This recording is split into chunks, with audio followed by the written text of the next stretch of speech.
For the 9th tip of Christmas, I'm going to share with you 9 common objections.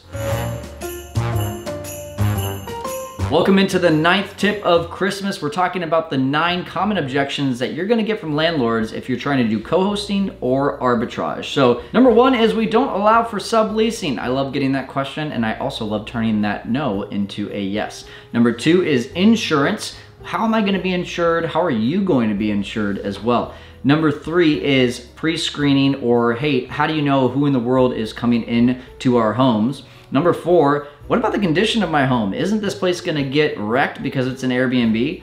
Number 5, how about you pay me more rent because you're gonna be making more money at this place?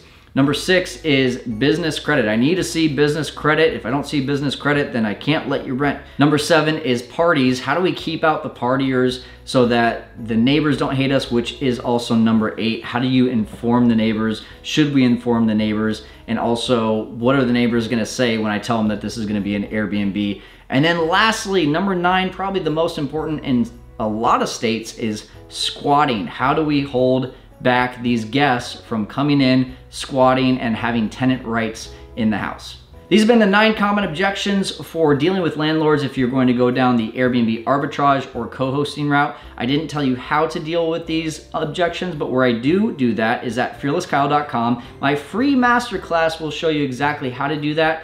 And if you missed the last 8 days, here they are. 8 hot holidays, 7 furniture and decor essentials, 6 places to shop, 5K to get a VA, 4 ways to get a listing, 3-day minimums, 2 sets of towels, and a free master class.